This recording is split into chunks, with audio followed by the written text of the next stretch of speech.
Papa tidak menunggu waktu yang lama untuk mencari pengganti Om Doni. Pagi hari saat aku keluar dari kamar, bersiap untuk ke sekolah. Kamar pengawal yang tadinya ditempati Mas Doni tampak terbuka.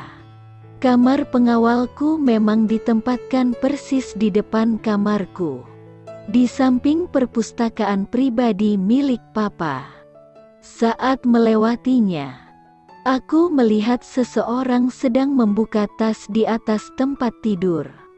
Pria itu membelakangiku, jadi aku tak bisa melihat wajahnya. Tapi aku berhenti untuk memperhatikannya. Kalau dilihat dari bodinya sih boleh juga. Tubuhnya jelas lebih tegap tapi berisi dibanding Mas Doni. Saat aku tengah menduga-duga tinggi badannya, ia meluruskan punggungnya dan bergerak ke arah lemari sembari membawa tumpukan pakaian. Mungkin menyadari ada sepasang mata sedang memperhatikan. Pria itu berbalik, mata kami saling bertemu, bertatapan. Sejujurnya, andaikan saja dia bukan bagian dari alat yang digunakan oleh Papa untuk mengurungku dalam sangkar emasnya, mungkin aku akan mempertimbangkannya jadi kekasihku. Ya ampun, dia tampan sekali.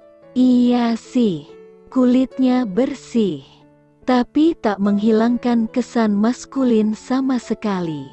Malah, ia jadi terlihat lebih seksi. Saat matanya melihatku, tubuhku seakan-akan disedot mata hitam kecoklatan itu ke dalam pusaran misteri yang dalam. Ia tidak tersenyum, tidak juga memberi salam padaku. Hanya berjalan menuju pintu dan menutupnya. Wagelaseh. Gimana bisa dia melakukan itu di depan hidungku? Aku nona muda yang akan ia layani sepanjang hari selama ia bekerja di sini. Nona yang menguasai kamar terbesar kedua di rumah besar ini. Nona yang mampu membuat Papa memerintahkan dirinya dipecat dalam hitungan detik. Enak saja, tidak bisa dibiarkan ini, tidak bisa. Hanya saja ketika kakiku melangkah menuruni tangga dengan cepat menuju ruang makan, aku teringat sesuatu. Di antara semua pengawalku, baru orang ini yang gantengnya sesuai dengan standar pria idamanku. Kan sayang juga kalau kusia-siakan. Ketika kakiku sampai di depan meja makan, keputusanku mengikuti seleraku. Papa mengangkat kepalanya dari iPad yang dipegangnya saat aku mendekat. Tumben kamu turun cepet bener. Kebetulan kalau begitu, penggantinya Doni udah ada di atas. Papa mau ngenalin. Baru saja mulutku hendak membuka, terdengar suara di belakangku. Selamat pagi. Dan Papa tersenyum. Pagi juga, Malik. Aku menoleh ke belakang. Kapan tuh orang mengikutiku? Kok tahu-tahu sudah ada di belakangku? Kenapa aku tak menyadarinya? Ini putri saya, Lik. Namanya Ayari Naila Putri. Tapi kamu panggil saja dia Ayah, kata Papa sambil menunjuk ke arahku. Kali ini aku berbalik dan berhadapan dengan pengawal baru yang dipanggil Papa dengan Malik itu. Ia mengangguk padaku, menyodorkan tangan dan aku memilih melipat kedua tangan di depan dada. Wajahnya tak mengekspresikan kalau ia terkejut atau bingung. Yang ia lakukan hanya menarik tangannya dan bersikap siap ala militer sebelum menyebut namanya. Siap. Perkenalkan, nama saya Kori Salahuddin Malik. Mbak Ayari bisa panggil saya Malik? Aku bengong. What's, Kori apa? Kori Salahuddin Malik? Oke, baiklah. Dua nama di belakangnya tidaklah aneh. Bagus malah. Tapi Kori, itu bukannya nama perempuan ya? Kututup mulut dengan telapak tangan, menahan geli yang hampir melompat keluar. Tanpa menyahut, aku berbalik dan langsung duduk di sisi papa. Melihat tingkahku, mata papa melotot. Mungkin ia tak mau aku menertawai si pengawal baru itu. Tapi ya Allah, ya lucu kan ya? Badan setegap itu punya nama imut begitu. Aku juga tahu artinya dalam bahasa Arab memang ditujukan untuk pria. Tapi cobalah memanggilnya dengan sebutan itu. Maka yang terbayang di kepala pasti perempuan kan? Hai hai hai. Panggil saja dia ayah. Li, kamu lebih tua darinya. Saya meminta semua yang bekerja di sini juga menyebut nama pada anak-anak saya. Jadi lakukan hal yang sama, pinta papa setengah memerintah. Lalu papa melirik tajam padaku. Kamu hari ini jangan macam-macam lagi. Kalau kamu masih berulah, papa kirim kamu ke Amerika sana. Papa berdiri mendekati Malik itu dan ia berdiri cukup lama. Entah apa yang terjadi karena yang kulihat berikutnya papa memeluk Malik seperti memeluk anaknya sendiri. Menepuk-nepuk punggungnya sebelum pergi. Aku termangu. Baru ini papa melakukan hal itu pada seorang pengawal. Dari sekian banyak pengawal, Om Doni adalah pengawal yang paling akrab denganku dan papa. Dulu semua pengawal termasuk pengawalku hanya tidur di dua pavilion sebelah dua pos jaga depan rumah. Baru beberapa bulan saat Om Doni bekerja, papa memintanya pindah ke kamar di depan kamarku itu.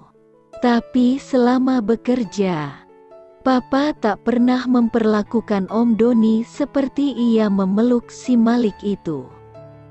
Setelah papa pergi, pria itu beranjak ke dapur, meninggalkanku.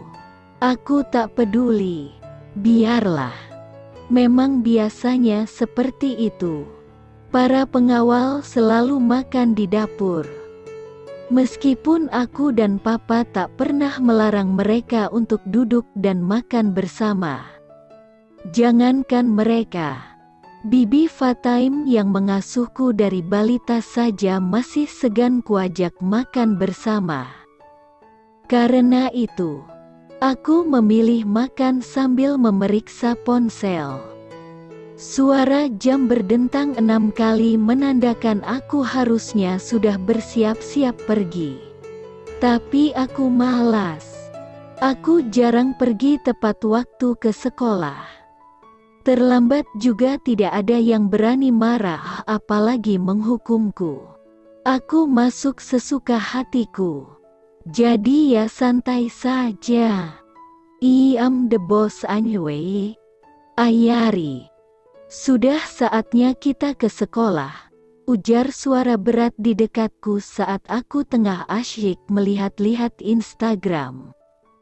Kuangkat kepalaku tak percaya. Pengawal baru itu ternyata berani mengingatkanku. Kupelototi dia untuk beberapa detik. Ingin marah. Tapi ya wajah terlalu ganteng itu benar-benar melunturkan semua emosiku.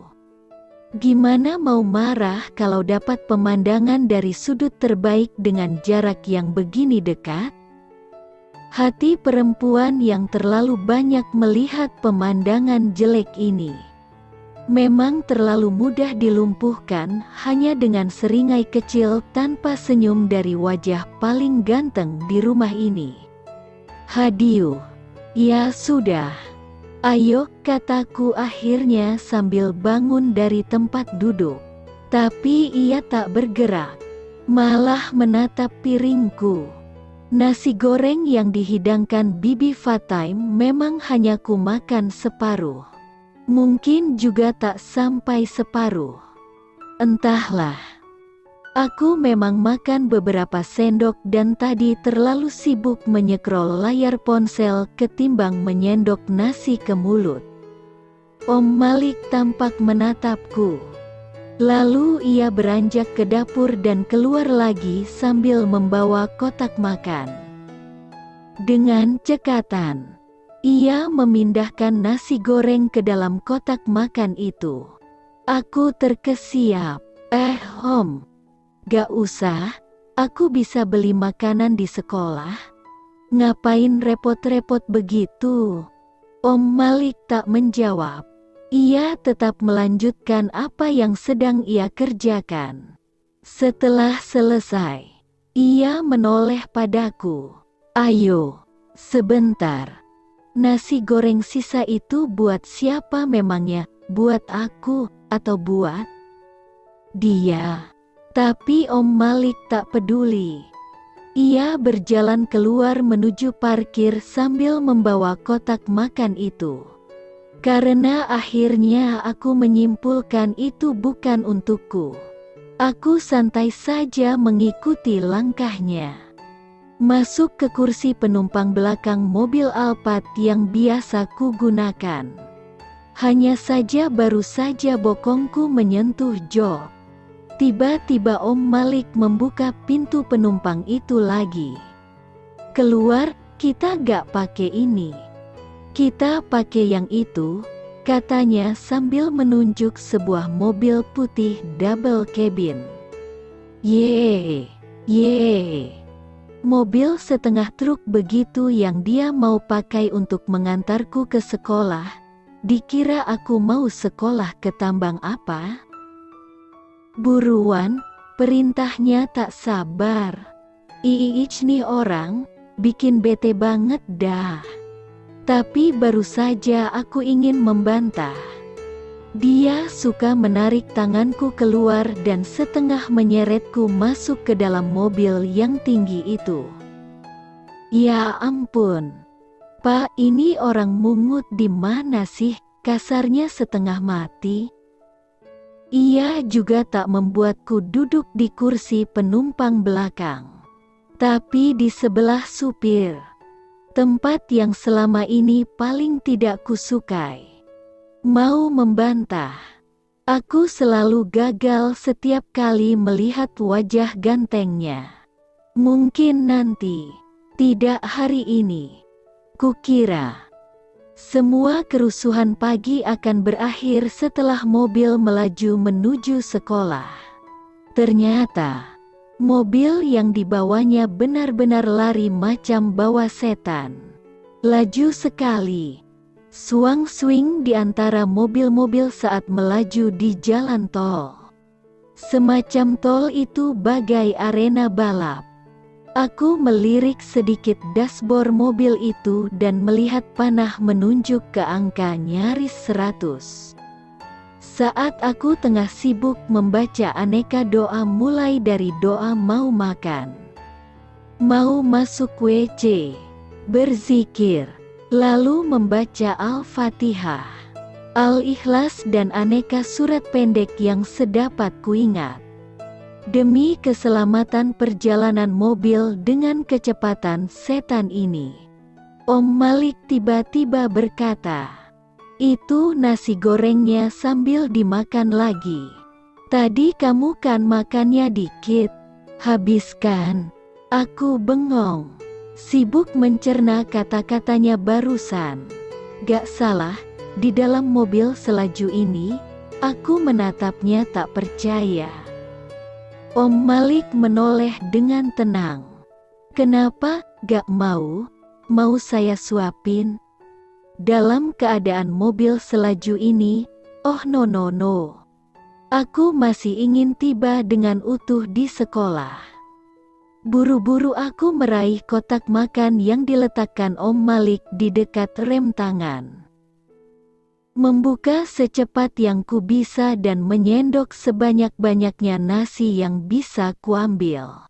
Papa, orang ini siapa sih? Yang bos itu kan anakmu ini? Tapi kenapa sedari tadi malah aku yang diperintah-perintah sama dia? Ganteng sih ganteng. Tapi kalau begini kan putri kesayanganmu satu-satunya ini yang merana. Aku menyendok satu suapan besar nasi goreng sekali lagi. Menahan air mataku agar tak jatuh. Aku berusaha menenangkan hatiku agar tak menyerah. Tidak bisa, akulah bosnya. Aku yang berkuasa. Aku akan membuatnya mengerti arti bos pada orang bernama Qori Salahuddin Malik ini. Harus.